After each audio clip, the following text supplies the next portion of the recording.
అబ్బబ్బబ్బబ్బబ్బబ్బా ఇవి ఏమెండలో బయటికి వెళ్ళాలంటేనే భయం అవుతుందిలా. మరి ఎండల మా వెన్నెల వార్తలు తెస్తా అంటదా లేకపోతే తప్పించుకుంటదా? ఇంతకు ఈమె ఏం చేస్తున్నట్టు ఏడున్నట్టో కదా. ఎన్నో కాకి అరుస్తున్నట్టు వినిపిస్తుంది గాని కాకి కనబడతలేదు. నేను ఎక్కడనో కాకి పిల్ల అరుస్తుంది అనుకుంటే మనిషి పిల్లే కాకి లెక్క అరుస్తుంది కదా. అది కూడా మా పిల్లే మళ్ళా. ఓ వెన్నెల పిల్ల ఏంది కథ? బానక్క నువ్వు కూడా అని అరువు. పావురం లెక్కున్న నన్ను కాకి లెక్కన అరువు అంటవేంది? నేను అరవపో. నువ్వు పావురం లెక్కున్నవా గుడ్ల గూప లెక్కనే ఇంత పెద్ద కళ్ళేసుకొని ఉన్నవా అని నేను అడుగుతలేను. కావు కావు అని అరుస్తే నీకే లాభం అని చెప్తున్నా. ఏంది కావు కావని కాకి లెక్క అరిస్తే లాభమా? ఎట్లమ్మా?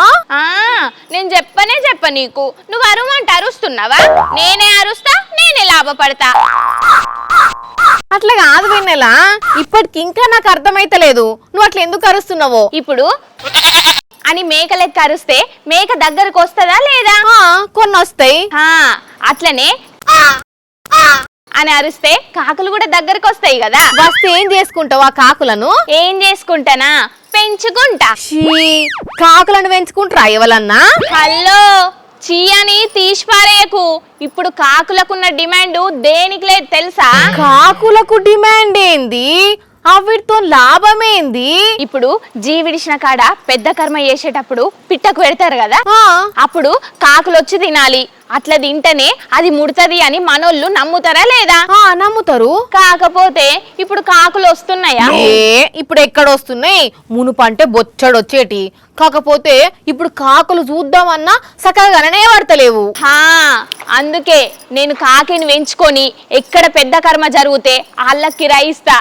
ఫుల్గా డబ్బులే డబ్బు. ఎందుకంటే కాకులు ఎక్కడ దొరుకుతలేవు కాబట్టి ఓ 100 రూపాయలు ఎక్కువ అడిగినిస్తారు.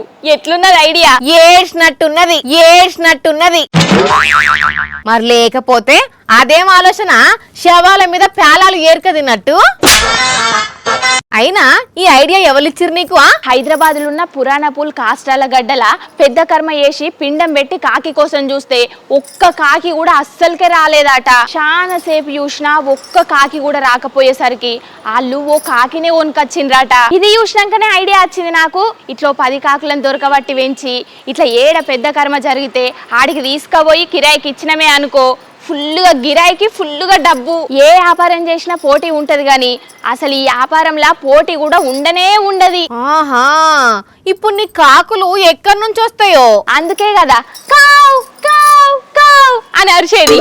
ఆ వచ్చుడితోటే పట్టి కమ్ముతా. వీటికి అదోటి ఇదోటి తిండి పెడతా.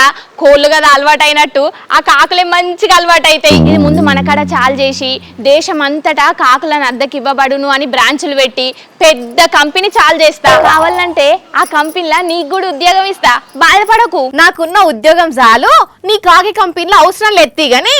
అన్నట్టు ఇప్పుడు నేను వార్తల కోసం ఇంకొకరిని చూసుకోవచ్చు కదా. ఇగో నువ్వు నీ బిజినెస్ పెద్దదాయే, నువ్వెట్లా మా దగ్గర పని చేస్తావు? ఏదో వార్త చెప్పాలని నేను గిట్లా చేసిన గంతే. అయినా నేను కాకుల బిజినెస్ పెట్టుడేందక్క? వస్తున్నాగు ఆఫీస్.